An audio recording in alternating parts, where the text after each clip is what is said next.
14.5. v brzkých ranních hodinách byl nasazen na našem domovském EUNE serveru nový patch číslo 5.9. Já jsem Ginger Eater a stručně vás provedu tímto patchem.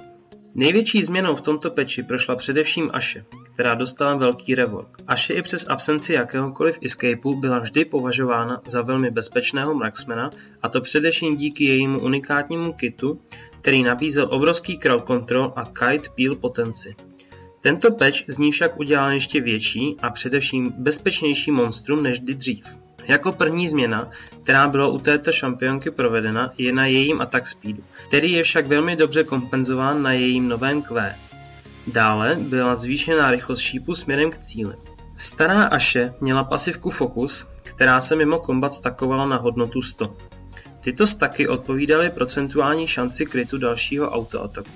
Nyní však tato pasivka mizí a přenechává místo jednomu ze spelů, a to konkrétně jejímu Q spelu Frost Shot.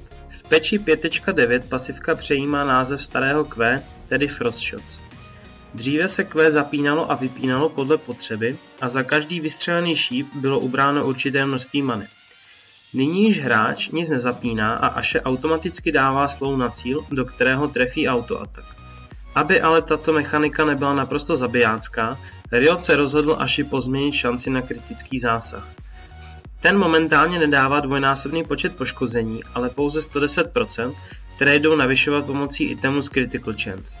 Pro milovníky Theorycraftu je níže uvedena i matematická formulka poškození. Důležitá připomínka. On-hit efekt funguje pomocí runa z Hurricane na více targetů, podobně jako Ečko od Kalisty.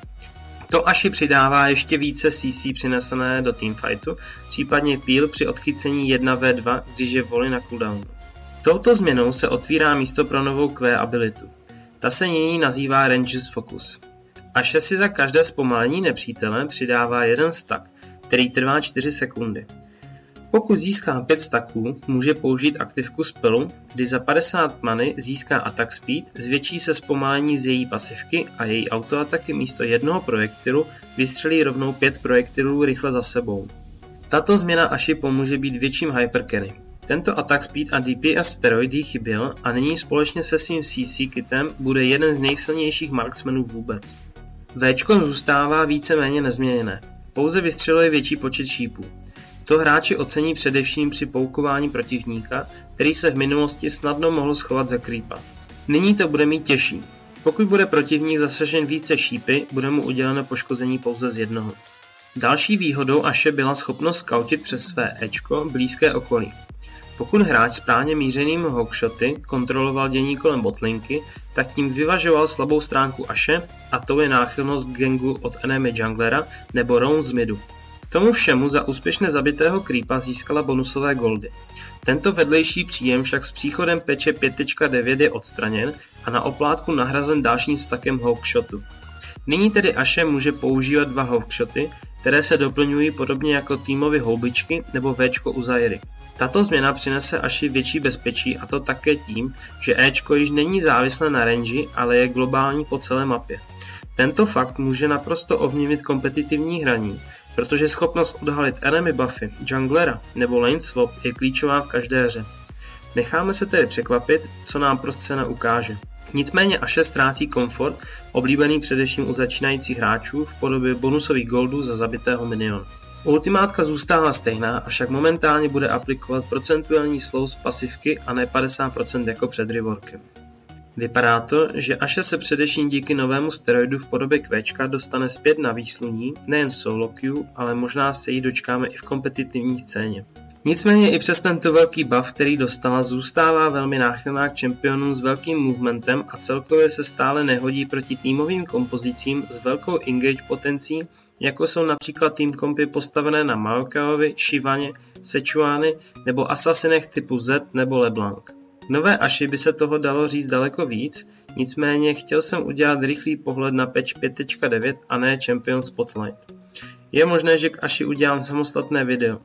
Pojďme tedy k ostatním buffům a nerfům. Akali si před pár měsíci prošla velkým nerfem jak na ultimátce, tak procování marky z jejího Q spelu Mark of the Assassin. Riot se rozhodl jí trochu pomoct zpět a snížil jí cooldown na jejím E. Zároveň se zvýšilo AP ratio tohoto spelu. Změnila se také utilita její ultimátky, kdy se vždy objeví za targetem. Tato změna jí usnadní chaseování protivníků a snadnější unikání nepřátelům, když se dostane do nouze. A aby toho nebylo málo, tak byl přidán grafický ukazatel pro range při použití Crescent Slashe, ve kterém její E dává poškození. Jak to vypadá ve hře, můžete vidět v pravém horním rohu. Annie utrpěla menší nerv na vzdálenost jejího autoataku. Tato změna ji zřejmě odsune zpět z pozice midlanera a supporta, kde velmi benefitovala právě z pouku, který nabízel její range. Morgana taktéž dostává nerv, a to na její V-spell Tormented Soil. Snížily se přepočty poškození prvních 3 ranků tohoto spellu. Tato změna na botlinku přinese snížení pouku protivníka a pro Soul Lane Morganu se sníží možnost tzv. Spláchnout ranged miniony v brzkých fázích hry.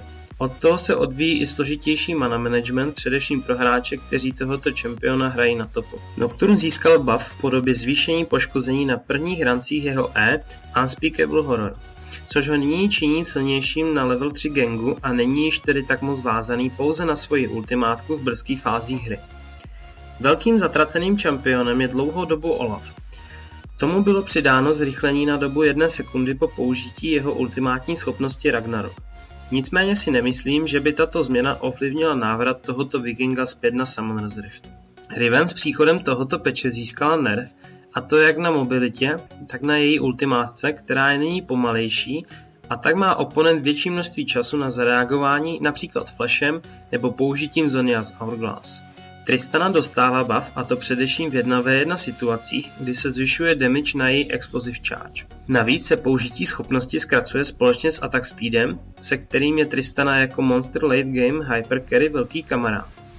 Poslední důležitou změnou je změna procentuálního slovu na Trundlově E Pillar of Ice, kde nyní dává větší slov v early game, kdežto v late game se tento slov snižuje.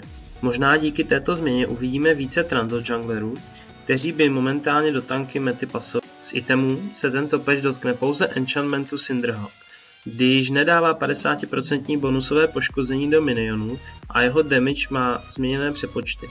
Tato změna však zcela jistě neovlivní trend tanky kompozic a junglerů. S ohlednutím na nedávno proběhlé Mid-Season Invitational, kde 52 z 56 použitých enchantmentů na junglery byl právě Cinderhawk. Dále se snížil čas na označení Challenging Smitem u itemu Skirmisher Saber. Rio zřejmě není spokojen s momentální situací, kdy se hrají 2 až 3 tanky čempioni. V praxi tato změna znamená snížení poškození všem tanky junglerům, kteří právě Skirmisher Saber staví. Jungle změny v tomto patchi žádné neproběhly, avšak bylo zvýšeno poškození draka. Tato změna by mohla některé junglery odradit od velmi brzkých pokusů o získání draka pro svůj tým. V novém patchi nebudou chybět ani nové skiny. Velkou sbírku skinů si rozšíří Lux se svým novým růžovým skinem Star Guardian. Dále jsou zde 2 sety skinů, a to od světových šampionů ze sezóny 4 Samsung White a karetní skiny na Ezreala, Mordekaisera, Shaka a Syndru. Poslední věc v tomto patchi potěží sběratele ikonek. Snad jeho oblíbená žaba, neboli Jungle Monstru Gromp.